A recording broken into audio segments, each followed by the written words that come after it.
existed, probably. So he was so generous till the point, I mean, he was, everyone generous. He said, you are generous like Hatim, or Hatim style, subhanAllah. So,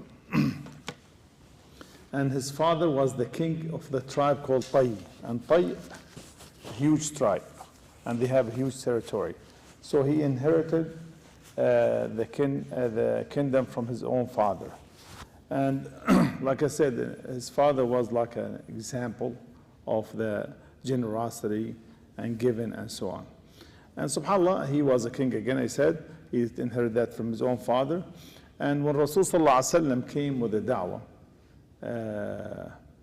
he became the prophet, he heard about him, and he felt this is going to be like risking his kinship. I mean, he's not going to be the king no more, his leadership or so on. And basically he was taking 25% of the income of the tribe. Each king of the Arabs at that time, they used to take 25% of the income of the territory, whatever the war, spoil or things like this. And when he saw this, definitely said, I'm not going to be the leader anymore. So he hated Rasul sallallahu alaihi wasallam without seeing him. Because he knows when the Prophet there, he's going to be on top, subhanAllah. And for more than 20 years, he just held nothing but hate and grudges and animosity against the Prophet sallallahu alaihi wasallam. And there's a story about his Islam. And he the one who narrated by himself. He the one who said, how did he become Muslim? And he said, I used to hate Muhammad sallallahu alaihi wasallam more than any other Arab. Some Arabs hate him, the kuffar, but I hated Muhammad sallallahu alaihi wasallam more than anyone else, subhanAllah. And I was a Christian, he said. As you know, Adi was a Christian, and he had knowledge in Christianity. He was a scholar in Christianity. And one of the ayat was revealed to the Prophet sallallahu alaihi wasallam, said, اتخذوا أحبارهم ورهبانهم أربابا من دون الله والمسيح ابن مريم. So they said they took their monks and rabbis and priests as lords, and the Messiah as lords beside Allah subhanahu wa ta'ala. He said, Wallahi, we did not take him, Ya Rasulullah, after he became Muslim. We did not take him as God. I mean, and I was literally a monk or priest. No one worshipped me. He said, didn't they make the halal haram and you made it haram?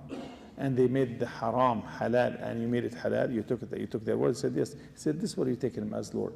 As Allah said, أَفَرَأَيْتَ مَنْ اتَّخَذَ إِلَهُ وَلَوْ هَوَى. Some people, they follow their own desires. Allah said in the Quran, those people are taking their desires, their logic, their thought, their opinion as God, and they follow their own opinion regardless of the rules of Islam.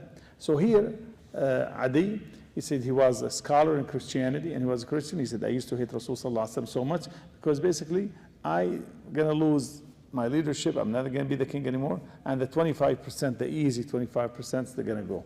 So when Prophet sallallahu alaihi wasallam, he heard now, all the Arabia, this is late. All the Arabia know about the Prophet sallallahu alaihi wasallam. Everyone became the strongest state in the whole Arabia. And then he felt the threat there. And he told one of his workers, his cousins or so on, he said, get me a few camels, or good camels, easy to move around, easy to travel, strong horses, some things like this. He said, when you hear any of Muhammad's army came to our land, let me know so I can leave right away. There's no way to fight him, subhanAllah. And he said, one day, my worker, my ghulam, my worker came and said, well, whatever you were about to do, you intend to, get ready and move on. I said, what's going on? He said, Muhammad's army, it's in our land. I see their flags and the Tay territory, subhanAllah. So subhanAllah, he looked around and got everything ready, and he took his family members, brothers, sisters, sons, daughters, wife, whatever, everyone, and went toward Sham. Sham definitely was all a Christian at that time. Sham used to be the Roman, under the control of the Roman, was all Christian. And I said, I go there by my people, the people who practice my deen. So he went there, subhanAllah, and I was in a hurry, definitely. I couldn't take all my family. I forgot my sister. His sister's name, I think the only sister was mentioned, I think Safana or Safana, something like this. And subhanAllah, left her there. I couldn't go back to her. There's no way to come back with her because they're going to be captured. So when I got there to Sham, the thing I was afraid of happened. His Prophet ﷺ's army went there and they captured one of the people that were prisoners, was his sister. And subhanAllah, was taken as a war prisoner. So they put her by the masjid. They took her back to Yathrib, which is Medina, and they put her by the masjid. So Rasulullah passed by. He said, Ya Rasulullah, she told him, she was not Muslim. Ya Rasulullah, our children get killed and I have nobody. The thing is, the one who will support, the protector, the one I always, think got my back is not here. So Famnun Ali, let me go. He said, who's the one who your supporter? He said, Adi ibn Hatim. And Rasulullah said, oh, the one who ran away from Allah and His Messenger. He knows about Adi. Everyone knows about Hatim al-Ta'i and Adi, subhanAllah. Then Rasulullah, they ignored her and kept on walking. And the next day, she told him the same thing. The kids got killed. And then, subhanAllah, my brother's not there, subhanAllah. So let me know. Let me go. He did not. The third day, she did not want to tell him. Then the people wanted to tell him, ask him the third time. So she asked the third time, told her, you know what? You are free to go. Go to your family in Sham. She's still a Christian, subhanAllah. But don't rush, Rasulullah. His advice to him, don't rush. Wait till I send someone we can trust. Take you to Sham. Because she's a woman, needs someone with her. So then, if you find someone else, let me know, but then inshallah I get someone for you. So Rasulullah assigned Ali radiallahu anhu to take her to Sham. One of the most trustworthy people among the Sahabah. They're all trustworthy, but one of the top Sahabah, put it this way. So Rasulullah, he left to suppose Ali to take her. Then she said, Ya Rasulullah, I have some of my family, my tribe, family members, they will take me. No need for Ali. So no problem. So Rasulullah got a few people with her from her own family, subhanAllah, and he got her well taken care of. He honored her. He gave her some camels, horses, and to travel in an honorable way. And this is something suitable for a lady like this, the daughter of Hatim. Then, subhanAllah, this is the form of da'wah sometimes. As you know, the zakah could be given to people who are intend to become Muslim or newly convert. So this is something to attract them, to soften their hearts. And this is one of the things that Rasulullah did to Quraysh when they became Muslims, or some of them are not Muslim yet. And however, he said here, Adi, he said, I was still thinking about my sister all day long, thinking of my sister. I want to just know, how did Muhammad treat her? I heard he treated her right. Then subhanAllah, suddenly I was sitting there in Sham. I saw someone coming in the camels, or just like a caravan, few people, and I saw a woman in her howdaj. Howdaj is the box on top of the horses, or two horses, and coming with us. Then subhanAllah, I looked at her, she was my sister, Ibnatu Hatim, daughter of Hatim. Then when I went there, she arrived, she's screaming at him, said, you are a qata, you have severed the ties of kinship, you are wrong, you are dhalim, so unfair, and so on. How could you leave your sister there? And subhanAllah, you leave your sister, your own ard, your own honor, and there with Muhammad and them. And then subhanAllah, he apologized to her. He said, I kept on apologizing to her till she settled. Radiyat. SubhanAllah. Then I told her my story. Then he asked her to tell her her story. So she told him how Prophet ﷺ honored her, how much he respected her, how much he gave her. And she was a wise woman, subhanAllah. He told her, what do you think about Muhammad? He told her. He said, Wallahi, I think you should follow him as quick as possible. He said, if he's a prophet, then you gain being like one of the foremost, the one who became Muslim sooner than later. If he's not, if he's a king, he's a fair king. He's not going to mistreat you there. If he's a prophet, do it. And if he's a king, if he's not truly a prophet, then believe me, he will treat you very fair, because he treated her so good. Then Adi said, radiallahu anhu said, I got my stuff ready and went back to Medina immediately, without further notice, without calling him, I'm coming. right to Medina. He heard so much good things about him. He said, Rasul sallallahu alaihi wasallam made dua. He said, may Allah make me shake Adi's hand. And Adi doesn't know, subhanAllah. Right away, Adi came to him, to his message, subhanAllah. He said, who are you? He said, I'm Adi ibn Hatim, Adi the son of Hatim. Then he took me by my hand, he said, to his house. He honored him. It's honorable family, subhanAllah. He said, when his way there to the house, he found very old woman with her son and little baby, or her grandson or something, probably. Old and weak, sick woman. She said, kept on asking Rasul sallallahu alaihi wasallam, asking him, until he did everything she wants. He said, this is, subhanAllah, this is not a king.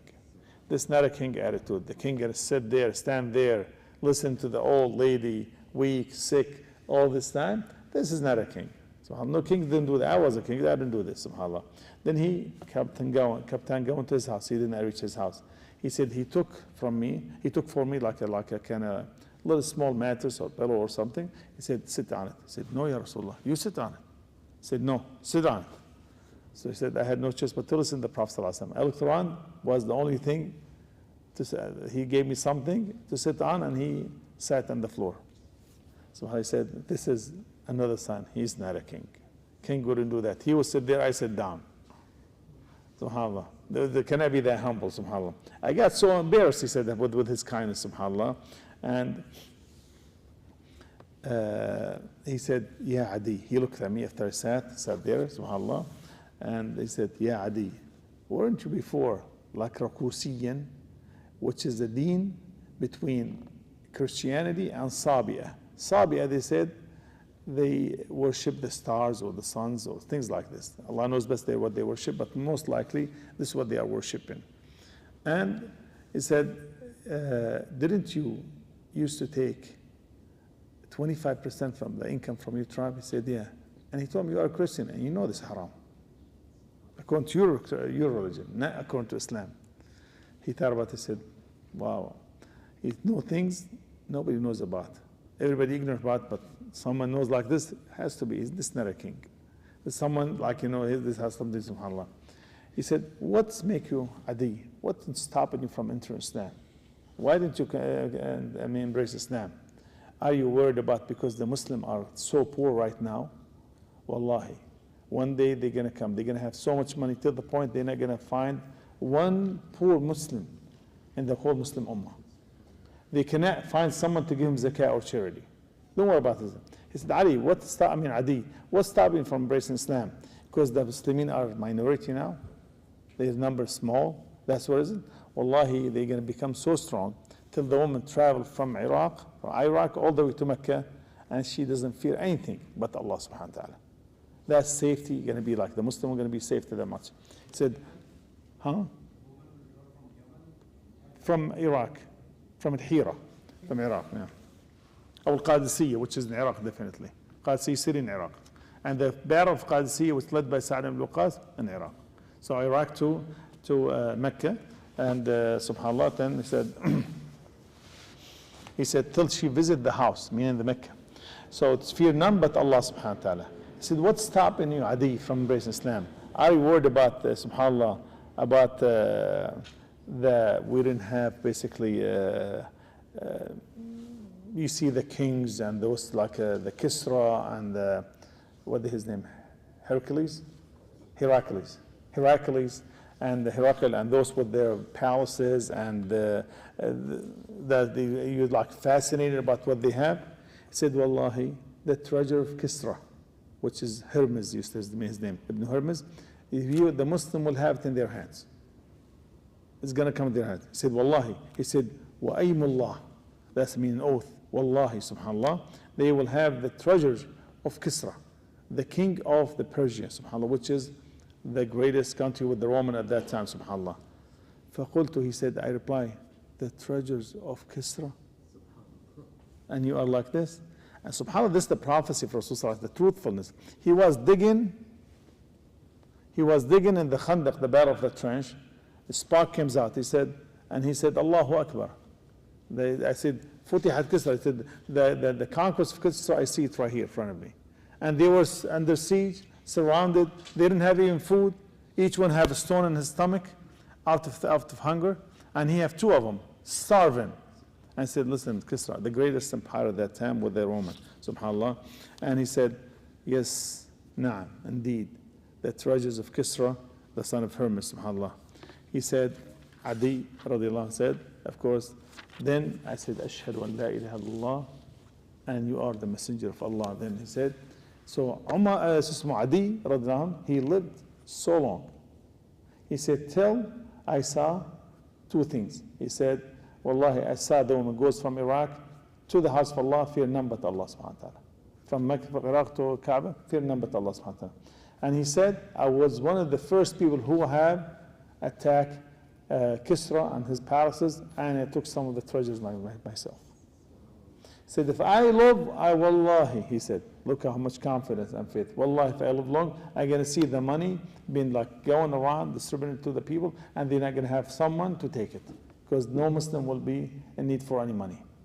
And subhanAllah, he said, of course, he died before this, but this happened during the Khalifa Umar ibn Aziz, radiallahu rahimahullah. And he said, when they were given the zakah and the charity, they have no one to take it, because each single Muslim, they have way more than enough. SubhanAllah. Then, SubhanAllah, he lived till he died a Muslim, as a Muslim, radiallahu anhu wa ardah, and shows also the truthfulness of this da'wah and the message of our Prophet sallallahu alayhi wa sallam. هذا والله أعلم.